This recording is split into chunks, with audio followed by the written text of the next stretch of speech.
दोस्तों इस वीडियो में हम बात करेंगे गाड़ियों में आने वाली 5 प्रॉब्लम्स के बारे में। वो प्रॉब्लम्स क्यों आते हैं और उनको कैसे फिक्स किया जा सकता है। और वो प्रॉब्लम ऐसे हैं दोस्तों कि प्रॉब्लम तो होते हैं बहुत छोटे छोटे, लेकिन जिनकी वजह से कई बार गाड़ी हमारी रास्ते में ब्रेक डाउन हो जाती है और बहुत प्रॉब्लम का सामना करना पड़ता है। ठीक है, तो हो सकता है ये प्रॉब्लम्स आपको पता हो ऑलरेडी, कोई बड़ा मतलब बहुत नॉलेजेबल नहीं है ये चीज़ें, लेकिन फिर भी जो लोग नए हैं, नई गाड़ियाँ लेते हैं, उनको अंदाज़ा नहीं होता इन सब चीज़ों का, इसलिए मैं ये वीडियो बना रहा हूँ। अगर आपको ये सब चीज़ें पता है तो अच्छी बात है, नहीं पता है तो आप वीडियो के साथ कंटिन्यू बने रह सकते हैं। ठीक है, तो 5 प्रॉब्लम क्या है और उनको कैसे फिक्स करते हैं, वो क्यों आती है, ये जानेंगे इस वीडियो में। वीडियो के साथ बने रहिए, मिलते हैं इंट्रो के बाद।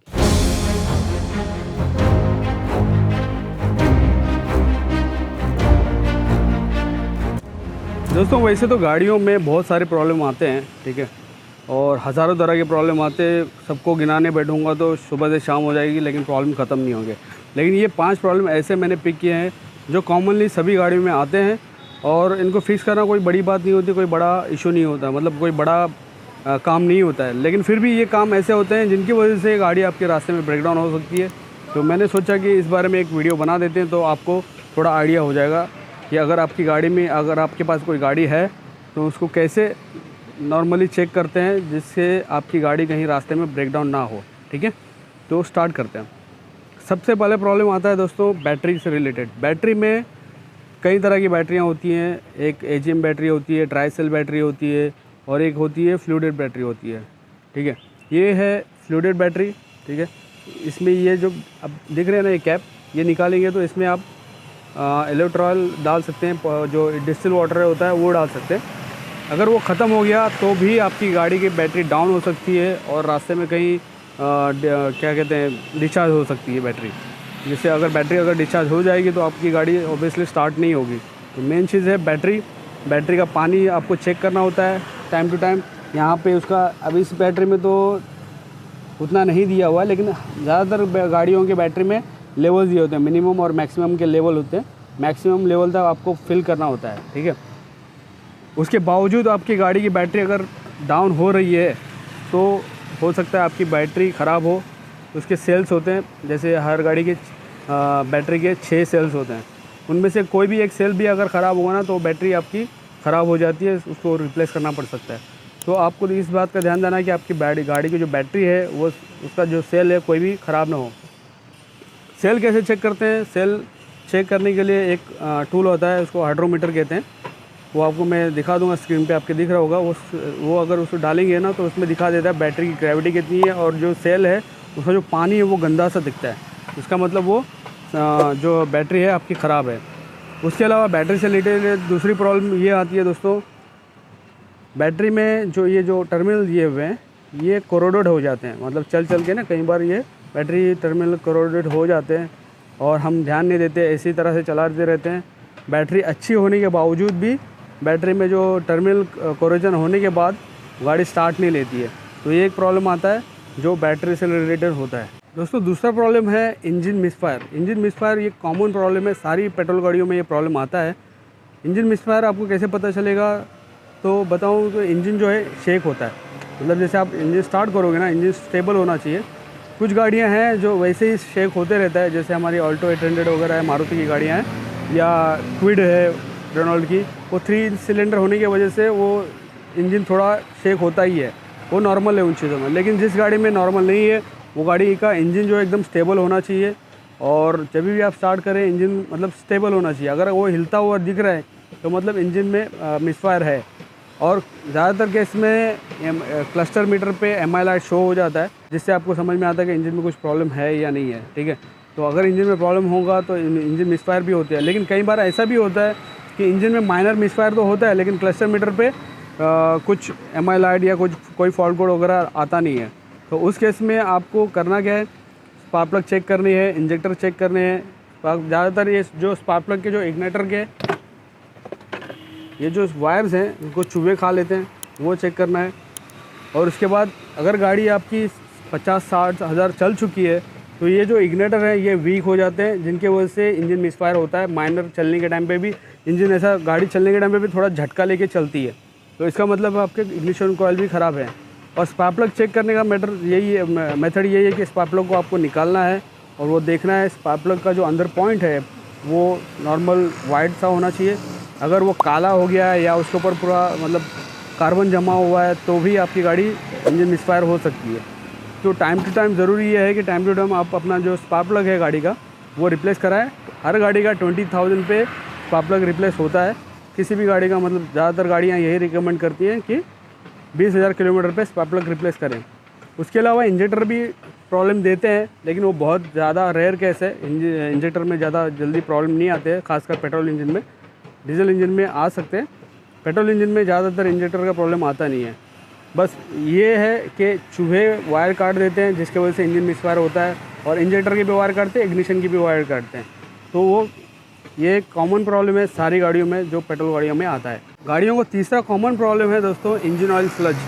इंजन ऑयल स्लज एक ऐसा प्रॉब्लम है जो कि जल्दी उसका इफेक्ट नहीं मालूम पड़ता है, लेकिन वो अगर बनता रहेगा आपकी गाड़ी के इंजन में बनता है वो अगर ज़्यादा डिपॉजिट होता रहेगा ना, तो एक दिन आपकी गाड़ी का इंजन ऑयल का लाइट क्लस्टर मीटर पे शो हो जाएगा, और फिर इंजन हो सकता है कि रास्ते में ब्रेकडाउन हो जाए, इंजन सीज हो जाए। तो आपको करना क्या है, इंजन ऑयल का स्लज अगर दिख रहा है आपकी गाड़ी में ज़्यादा चल चुकी है, समझो 30-40 हज़ार 50 हज़ार 60 हज़ार के बाद में जो स्लज जमने लग जाता है, तो आपको खोल के ये जो कैप है इसको खोलना है, इस तरह से खोलना है, और यहाँ पे देखना है दोस्तों, यहाँ पे जो ना स्लज जैसा ग्रीस जैसा ऐसा स्लज बना होगा। अगर ये स्लज बना है तो समझ लो इंजन में स्लज है। और यहाँ से अब अगर देखोगे तो यहाँ पे भी दिखेगा स्लज जैसा दिख रहा है, काला काला सा दिखेगा, मतलब इंजन के जो अंदर पार्ट है ना वो कुछ भी दिखेगा नहीं, इसका मतलब इंजन में स्लज जमा हुआ है। तब स्लज जमने का कारण ये होता है दोस्तों कि जो इंजन को जो वेंटिलेशन सिस्टम दिया होता है ना, इंजन का वेंटिलेशन मतलब जो इंजन में जो गैसेस निकलती है वो गैसेस निकलने के लिए भी एक वेंटिलेशन सिस्टम देते हैं।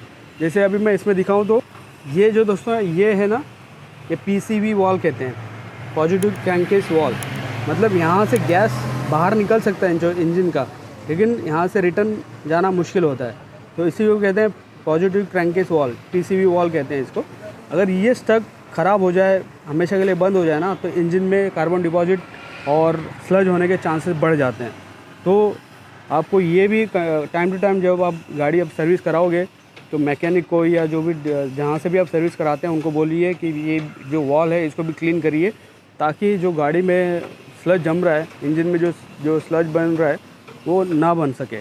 ठीक है, अगर आप अभी समझो इंजन में स्लज जम गया है तो आप क्या करेंगे, क्या मार्केट में बहुत सारे इंजन ऑयल फ्लश मिलते हैं, वो फ्लश को डालेंगे गाड़ी में, और जैसा इंस्ट्रक्शन उसमें दिया हुआ है इंजन में डालेंगे, और जैसा इंस्ट्रक्शन उसमें दिया हुआ है, मतलब गाड़ी को इंजन को 10 मिनट स्टार्ट करना है या आधा घंटा स्टार्ट करना है, स्टार्ट करके रख के फिर उसको पूरा ऑयल ड्रेन करके नया ऑयल डाल के एक दो बार नया डालने से पहले मैं तो कहूँगा 1-2 बार पुराना ऑयल ही उसको घुमाइए इंजन में, ताकि वो अच्छी तरह से क्लीन हो जाए पूरा स्लज।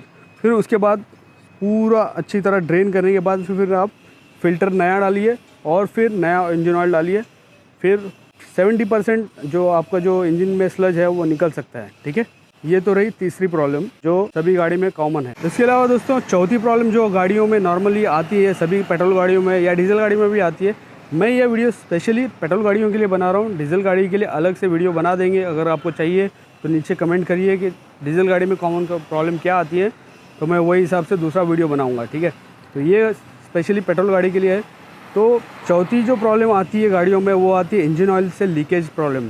इंजन ऑयल लीकेज होता है, मोस्ट कॉमनली जो ऑयल लीकेज होता है दोस्तों वो यहाँ से होता है, टैपेट कवर से। जो हमारा स्पार्क प्लग लगा होता है ना, वहाँ से भी अंदर ऑयल लीकेज होने लगता है, वहाँ से, यहाँ से।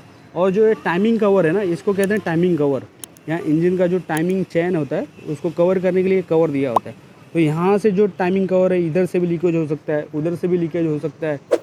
या जो हमारा ऑयल सम है, जैसे जहाँ पे नीचे इंजन में ऑयल रहता है ना, वो ऑयल सम भी लीकेज हो सकता है। तो ये 3-4 जगह है। उसके अलावा ये जो है आपका जो पंप है, एयर प्रेशर पंप है या एयर वैक्यूम पंप बोलते हैं इसको, ये ब्रेक के लिए होता है, तो ये पंप की जगह से लीकेज हो सकता है। यहाँ साइड में सेंसर भी होता है, उसकी जगह से भी होता है। तो लीकेजेस का जो प्रॉब्लम है ये कॉमन है सभी गाड़ियों में, ज़्यादातर गाड़ियों में, मतलब टाटा वगैरह की गाड़ी में ज़्यादा प्रॉब्लम आता है, हुंडई में भी आता है, टोयोटा में भी आता है, मारुति में भी आता है, सभी गाड़ी में आता है। लेकिन वो कुछ समझो 30-40 हज़ार चलने के बाद ही लीकेज का प्रॉब्लम आता है।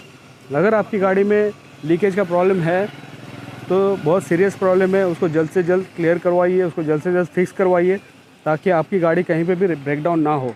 ठीक है, उसको फिक्स करने का तरीका यही है दोस्तों, आपको गाड़ी मैकेनिक के पास लेके जाना पड़ेगा, आप खुद से उसको कुछ नहीं कर सकते हैं। ठीक है, तो मैकेनिक के पास लेके जाएंगे तो वो आपको जहाँ से भी कोई भी पार्ट लीकेज है उसको फिक्स कर सकता है। दोस्तों पांचवा और आखिरी प्रॉब्लम जो गाड़ियों में आता है वो आता है दोस्तों, ये ड्राइव बेल्ट जो है वो आवाज़ करने लगता है हमारा। जब भी हम गाड़ी स्टार्ट करते हैं मॉर्निंग के टाइम पे ची ची ची ची करके आवाज़ आने लगता है। तो ये ड्राइव बेल्ट अगर ख़राब हो जाए तो ये प्रॉब्लम आता है। जैसे अभी मुझे ये ड्राइव बेल्ट भी थोड़ा वीक लग रहा है, इसमें भी मतलब ये जो इसका भी जो ड्राइव बेल्ट है वो भी वीक है। वो कैसे पता करेंगे मैं आपको बताता हूँ। इसमें दोस्तों आप ये देख रहे हो ना कट, यहाँ पे ड्राइव बेल्ट पे कट आ गए हैं इस पर।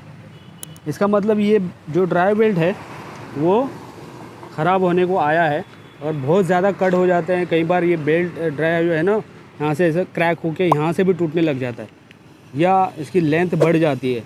तो ऐसे केस में जब भी आप गाड़ी स्टार्ट करेंगे या इंजन पे लोड देंगे ना तो उस टाइम पे जो है आवाज़ करने लगता है, ची ची ची ची करके बहुत ज़्यादा आवाज़ आता है। तो इसका मतलब है कि आप जो बेल्ट है आपका गाड़ी का इंजन का वो बेल्ट ख़राब हो चुका है, या जो इसका टेंशनर है ये भी कई बार ख़राब हो जाता है, जाम हो जाता है, जिसकी वजह से ये आवाज़ करने लग जाता है। ये एक पांचवा प्रॉब्लम है जो सभी गाड़ी में कॉमन होता है दोस्तों। उसके अलावा बोनस पॉइंट बताऊं तो दोस्तों सभी गाड़ी में कॉमन इशू आता है ओवर हीटिंग का, लेकिन ये नॉर्मली आता नहीं है ओवर हीटिंग का, लेकिन ज़्यादातर प्रॉब्लम कस्टमर्स ये फेस करते हैं कि गाड़ी ओवर हीट हो रही है, इंजन ओवर हीट हो रहा है। आपको टाइमली आपके जो गाड़ी का इंजन है, इंजन ऑयल का कूलेंट है, उसका लेवल चेक करते रहना पड़ता है दोस्तों। ये जैसे ये दिख रहा है ये मिनिमम और मैक्सिमम ये जो लेवल दिए हुए हैं, यहाँ पे मैक्सिमम लेवल तक कूलेंट आपका होना चाहिए।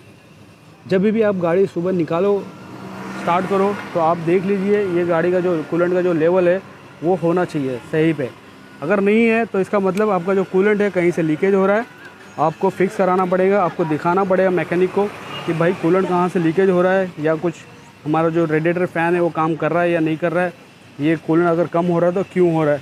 अदरवाइज़ अगर आप इसको निगलेक्ट करते रहेंगे तो हो सकता है आपको कहीं पे भी गाड़ी ब्रेक डाउन होने के चांसेस हो सकते हैं। ठीक है, ये थे कुछ 5-6 रीज़न जो नॉर्मली सभी गाड़ियों में आते हैं दोस्तों। वीडियो बनाते बनाते बारिश शुरू हो गई, मुझे इसलिए गाड़ी के अंदर आना पड़ा मजबूरन। वीडियो की जो इन्फॉर्मेशन है वो अच्छी लगी है तो वीडियो को लाइक करिएगा, और चैनल पर नए आए हैं तो चैनल को सब्सक्राइब करिएगा। मैं मिलूँगा आपको नेक्स्ट वीडियो में, तब तक के लिए गुड बाय।